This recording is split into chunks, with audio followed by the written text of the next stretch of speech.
तो बच्चों आज का अपना टॉपिक होगा फंडामेंटल फोर्सेस। 11th क्लास की फिजिक्स में ये फर्स्ट चैप्टर में आता है। तो सबसे पहले बेसिक फिजिक्स की बात करें तो उसी में ये टॉपिक आता है, फंडामेंटल फोर्सेस। फंडामेंटल फोर्सेस को 4 कैटेगरीज में डिवाइड किया गया। फंडामेंटल फोर्सेस में gravitational force, electrostatic force, strong nucleus force and fourth one is weak nucleus force. तो हम वन बाय वन करके सबसे पहले बात करते हैं ग्रेविटेशनल फोर्स की। तो जैसे ग्रेविटेशनल फोर्स जो है वो दो ऑब्जेक्ट्स के बीच लगता है जिनके मास हो, ऑब्जेक्ट के मास हो तो उनके बीच में जो फोर्स एक्ट करेगा वो ग्रेविटेशनल फोर्स एक्ट करेगा। ग्रेविटेशनल फोर्स जो है वो बहुत डिस्टेंस तक लगता है, यानी अर्थ जो है हम पर जो अप्लाई करती है वो ग्रेविटेशनल फोर्स अप्लाई करती है। या यूं कहें हम सन और अर्थ के बीच में कौन सा फोर्स लग रहा है, ग्रेविटेशनल फोर्स।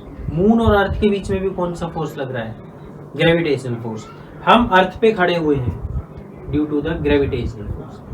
अर्थ हमको ग्रेविटेशनल फोर्स से बाउंड करके रखती है। तो क्या ग्रेविटेशनल फोर्स किनके बीच में लगेगा? अब क्वेश्चन आता है सर ये दो मार्कर से क्या इनके बीच में लग रहा है? मैं कहूँगा बिल्कुल लग रहा है। तो फिर लग रहा है तो ये मूव क्यों नहीं कर रहे एक दूसरे की तरफ? भैया ये अमाउंट बहुत कम है, अगर ये थोड़ा ज़्यादा होता तो ये मूव करते। और अगर हम यहाँ से इसको फ्री स्पेस में ले जाएं बहुत ज़्यादा ऊपर और इनको ऐसे रख देंगे तो थोड़े टाइम बाद ये एक दूसरे की ओर अट्रैक्ट होने लगेंगे। कौन सी फोर्स की वजह से?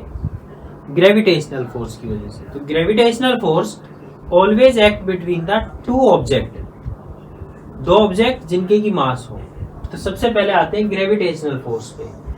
This act between the two objects, ये फोर्स हमेशा दो ऑब्जेक्ट्स के बीच में एक्ट करेगा।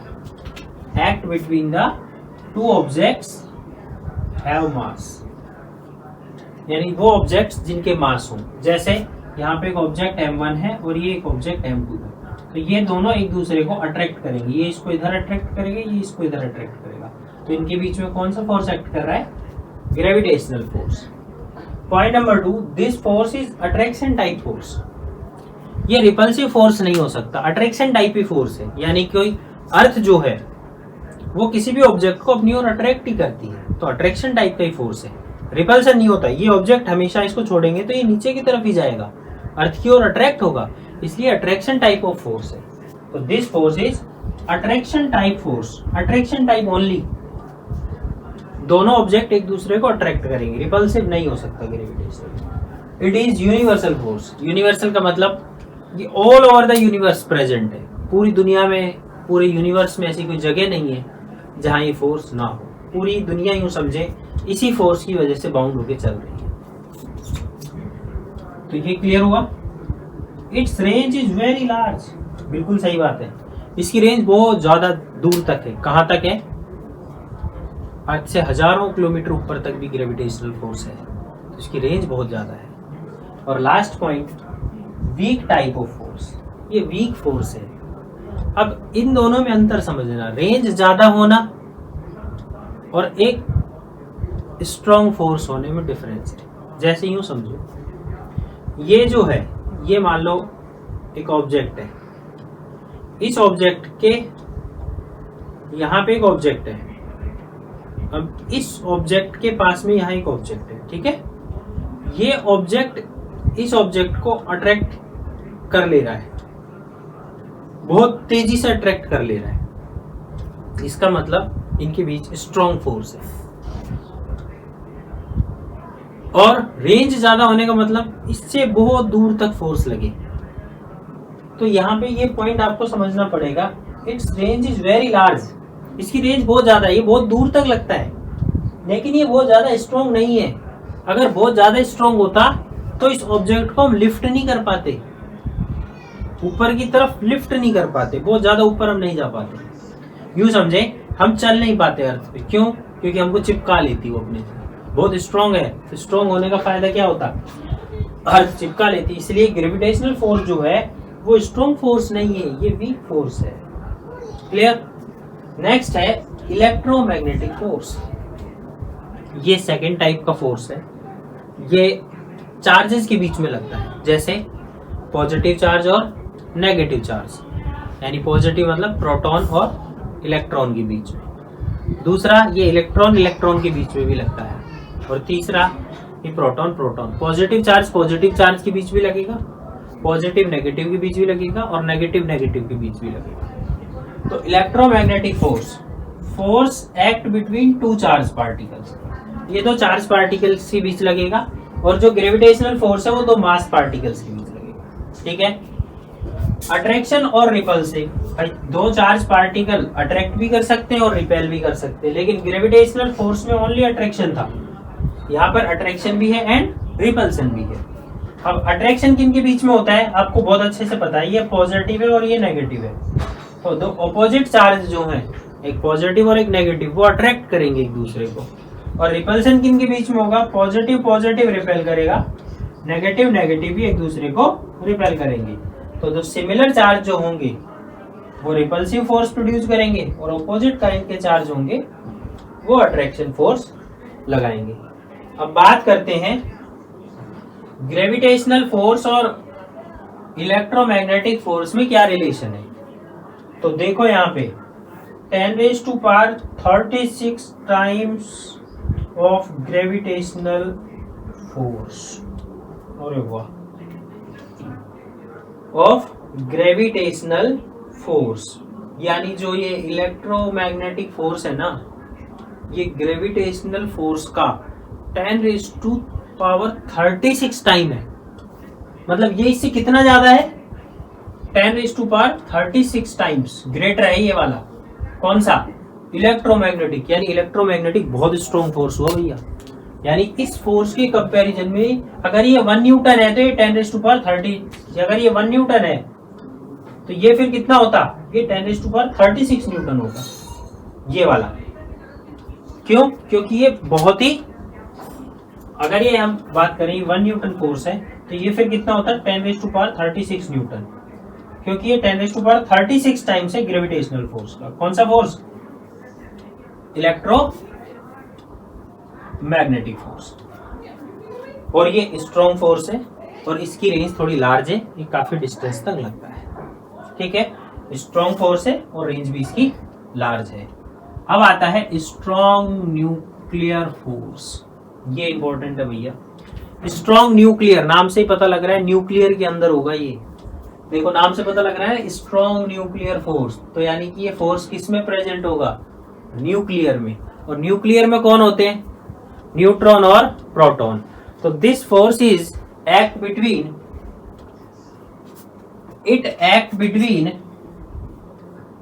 प्रोटॉन प्रोटॉन, पीपी का मतलब proton proton, neutron neutron and neutron proton. तो यानी कि जो स्ट्रॉन्ग न्यूक्लियर फोर्स है, ये न्यूक्लियस रहा, इसमें न्यूट्रॉन भी है और प्रोटॉन भी है। तो ये फोर्स किन किन के बीच में लगेगा, न्यूट्रॉन न्यूट्रॉन के बीच में लग सकता है, प्रोटॉन प्रोटॉन के बीच में लग सकता है, और न्यूट्रॉन न्यूट्रॉन के बीच में और न्यूट्रॉन प्रोटॉन के बीच में।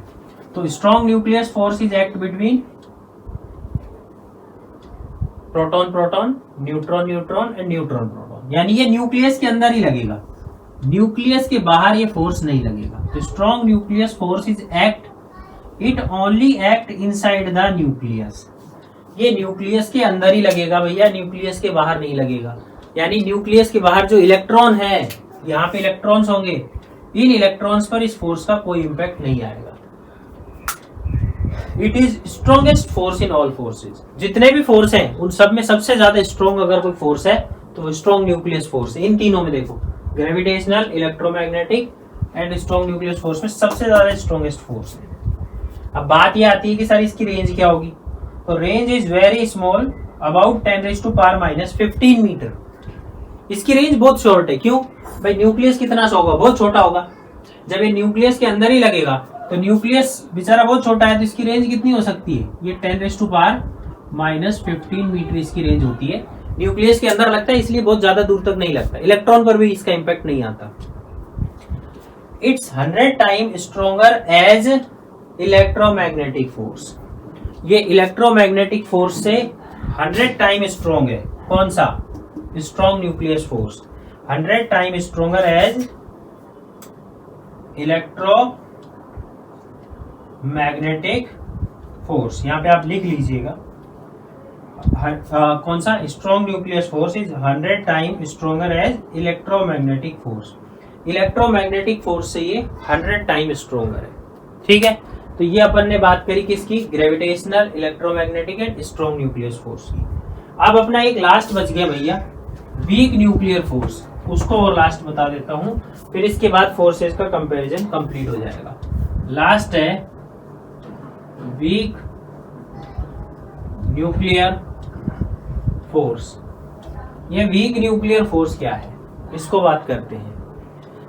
तो क्या होता है, जब कोई न्यूक्लियस में होते हैं न्यूट्रॉन और प्रोटॉन, जब ये न्यूक्लियस ब्रेक होता है तो इसके ब्रेक होने पर alpha particle, beta negative, beta positive, ये पार्टिकल्स इससे निकलते हैं, neutrinos, anti neutrinos. Weak nucleus force को बता रहा हूं, ये वैसे आपने नहीं पढ़ा होगा मुझे उम्मीद है। वीक न्यूक्लियस फोर्स क्या होता है, जब कोई न्यूक्लियस ब्रेक होता है तो उससे अल्फा, बीटा, गामा पार्टिकल्स बाहर निकलते हैं। इन पार्टिकल्स के बीच जो लगने वाला फोर्स है उसे ही हम बोलते हैं weak nucleus force. Weak nucleus force जो है समझ में आ जाना चाहिए, जब कोई न्यूक्लियस ब्रेक होगा तो न्यूक्लियस से जो निकलने वाले पार्टिकल्स हैं, alpha particle, beta particles, beta negative, beta positive, उनके बीच जो फोर्स लगेगा उस फोर्स को बोलेंगे वीक न्यूक्लियस फोर्स। ठीक है, तो ये पॉइंट आपको क्लियर हो गया। अब नेक्स्ट आता है भाई, सबसे स्ट्रॉन्ग फोर्स कौन सा था, सबसे स्ट्रॉन्गेस्ट, ऑर्डर लिख देते हैं अब इसका। ऑर्डर में क्या होगा, सबसे स्ट्रॉन्गेस्ट था न्यूक्लियस फोर्स, है ना, न्यूक्लियस फोर्स सबसे ज्यादा, स्ट्रॉन्ग न्यूक्लियस फोर्स जो है वो सबसे ज्यादा था। Then electromagnetic force second number पे। थर्ड नंबर पे जो आता है वो आता है weak nucleus force, and fourth number पे आता है ग्रेविटेशनल फोर्स। तो सबसे ज्यादा स्ट्रॉन्गेस्ट कौन सा है, strong nucleus, then electromagnetic, then weak nucleus है, देन तो सबसे कमजोर जो फोर्स है ना वो ग्रेविटेशनल है। फिर भी इसकी रेंज सबसे ज्यादा है, ये ध्यान दो, सबसे दूर तक लगता है ये। तो यूनिवर्स में हर जगह ग्रेविटेशनल है, लेकिन वो एक अलग बात है कि ये सबसे वीक है, मतलब अट्रैक्शन पावर उतना ज्यादा नहीं है, लेकिन इनकी रेंज कम है सब फोर्सेस की। तो आज का लेक्चर फंडामेंटल फोर्सेस के बारे में था, इसमें इतना ही है। बाकी अपन नेक्स्ट लेक्चर में इसके अगले टॉपिक डिस्कस करवाएंगे और कुछ बेसिक मैथमेटिक्स से रिलेटेड टॉपिक को स्टार्ट करेंगे। Thank you.